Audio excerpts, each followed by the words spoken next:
Hello everyone, once again this is Mustafa Habal and I'm back with another video, and this time I am comparing, this is just a quick review, comparing Apple Watch Series 1 with Apple Watch Series 3. On the left here we have an Apple Watch Series 1 Space or Silver stainless steel version, and on the right I have a Space Gray Apple Watch Series 3 plus Cellular, and this is how you can tell that this is the Cellular model by the new red dot on the crown. The Series 1 doesn't have that. And I'm going to start my video by simply comparing the booting times. Now, Apple claims that on their new version they have used a new Apple processor, a dual-core processor, embedded inside the watch, which practically means that it should be faster than its previous models or previous iWatch models. So let's see if that's actually true practically, keeping in mind that I have installed the same amount or the same applications in these two watches. So I've got a set of applications here and the same applications on the other watch, and I've synced both of them to my phone. So I'm going to boot them both at the same time. I've actually done this more than once, and for some reason my watch Series 1 boots like half a second before my watch Series 3, or the logo itself appears first on Series 1 before Series 3.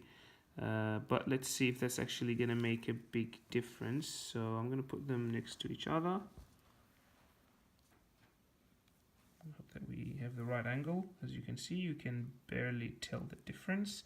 Now, just by the time it boots up, I'm just going to talk a little bit about the new features embedded into the new watch. Obviously, a new processor. Apple claims that it's a dual-core processor. So obviously it's faster than its previous editions, or faster than Series 2 and Series 1 both. At the same time, they have, apart from the GPS, they have embedded a new SIM card, and a lot of people seem to misunderstand how this works. No, there is no SIM card inside the watch. Okay, so as you can see, the one on the right have booted. Now I've created a passcode, which is just zeros. And as you can see, the watch on the right booted up quicker, and whereas the Series 1 is still thinking. So let's just talk about the cellular capability. It is not a SIM card, as I mentioned. Rather, it's just a programmable SIM card. So you will have to pay a monthly fee to your carrier to have this watch. So I'm not sure if many people who already carry their phones with them all the time, I'm not sure if they will find this feature handy. However, it does support LTE and 4G. You can stream any audio content, whether it's music or anything else, from the cloud or from any provider that supports it, such as Spotify will support it. So you don't need your phone anymore. You can just have your watch and stream from Spotify. As well as the new OS, which is also available for Series 4 with lots of new features. And Apple claims that obviously, if we're comparing now my Series 1 booted, and you can see, I think the difference was like 1 or 2 minutes. So you can notice that significantly. Again, the same passcode. Now, the watch on the left is not connected to the phone, but there are some applications that we can run just to test, to see how quick they will boot up on both watches. So I'm going to start, let's just pick up, I'm just going to simply open up the settings. So thinking.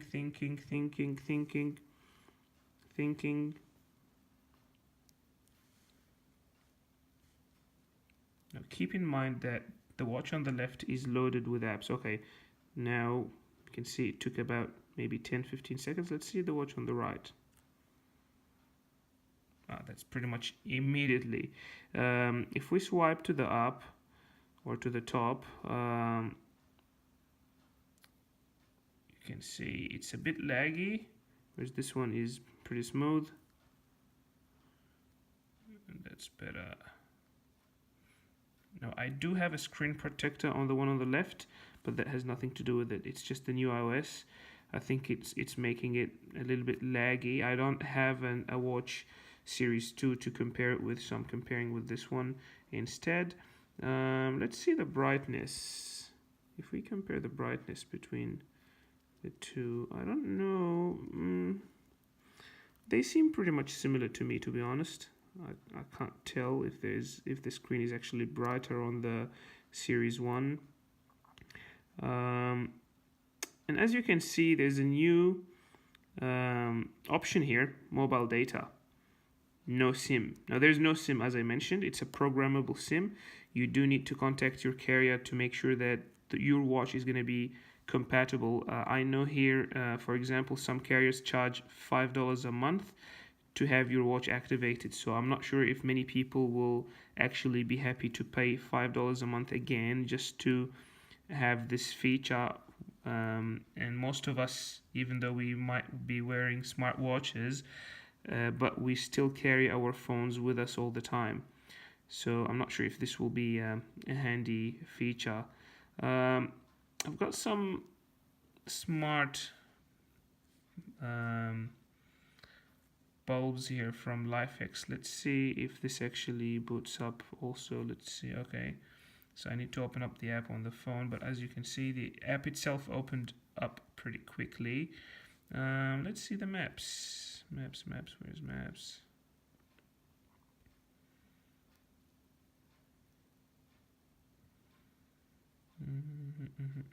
Okay, maps, here we go.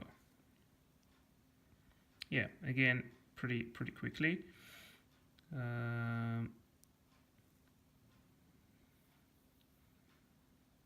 Another application. Let's open up the Tile app.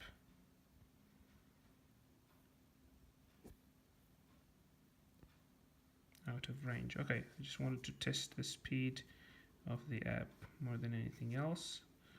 So let's test this one out as well.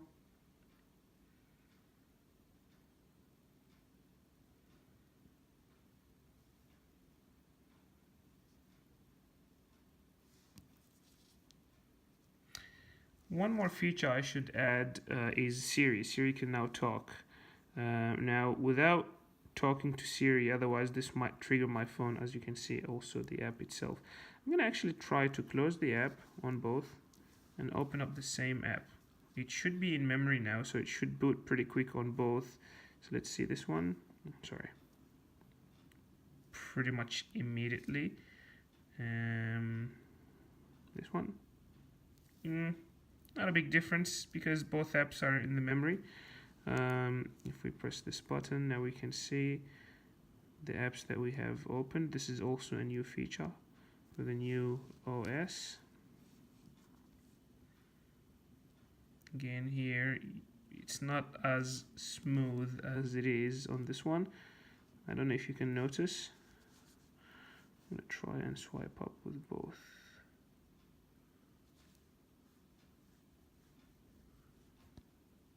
Sorry about that.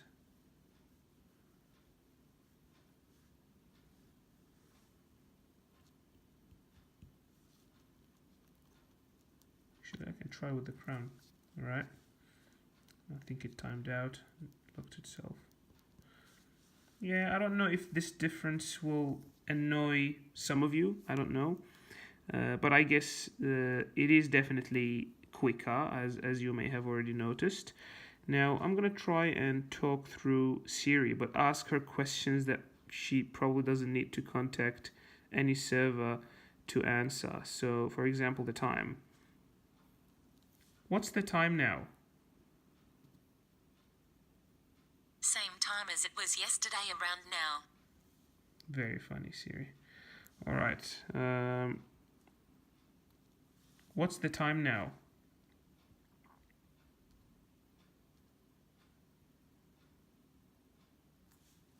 obviously Siri talks. Siri talks on the Series 3, not on Series 1. I'm going to try and trigger both at the same time and then ask. Sorry, I'm just holding my camera with one hand, that's why. Oops, sorry.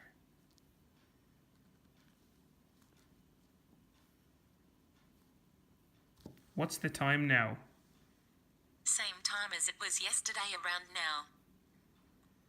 Yeah, the watch on the right again responded much quickly. I'm going to try a more sophisticated command to see if we can actually get something out of it.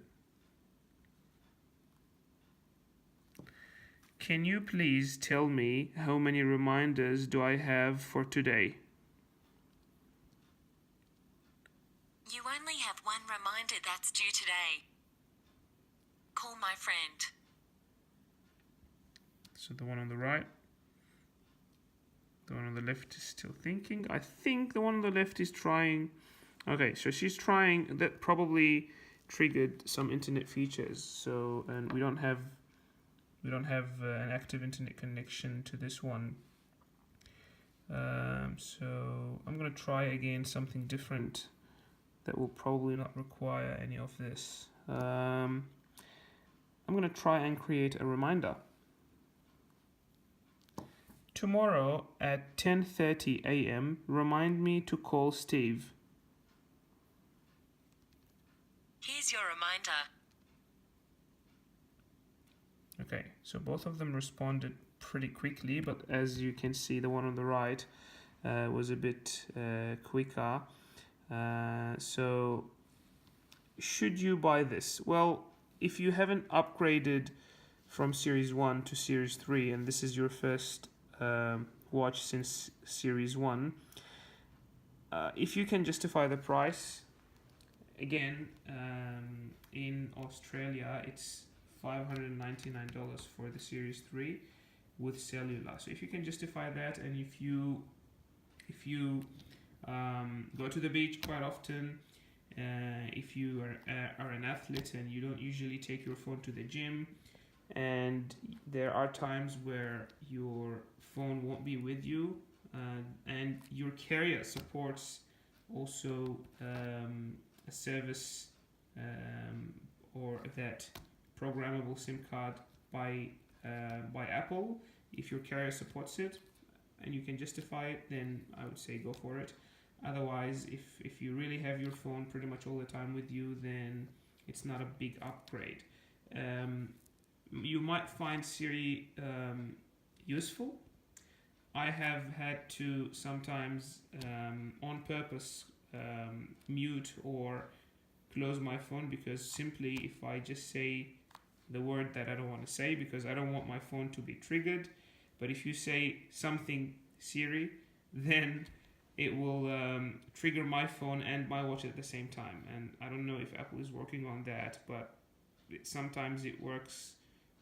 Sometimes my watch knows that I'm only talking to the watch, not the phone, so the phone remains silent, but sometimes it doesn't, so both devices will be triggered. So again, if you find it justifiable as per your needs, go for it. Otherwise, maybe wait for the next version from Apple. But at the end of the day, it is a cool gadget. They did upgrade quite a few number of things actually, including a faster processor. I guess that's the most important thing. I don't have an active mobile connection through the watch because my carrier doesn't support it. So I don't know if this is going to be useful to many of you, unless you really use that feature. So I can't tell you about anything about the battery life as well with the mobile data active. So once I do that, I will definitely update you with regards to that. So again, thank you very much for watching this video. I know it's probably one of the longest videos I've posted online, but I wanted to do it justice. Plus I have not posted a video for a while, so hopefully this will give you some information about the watch. Thank you very much, and I will catch up with you hopefully soon with the iPhone X once it's released. Thank you again. Bye bye.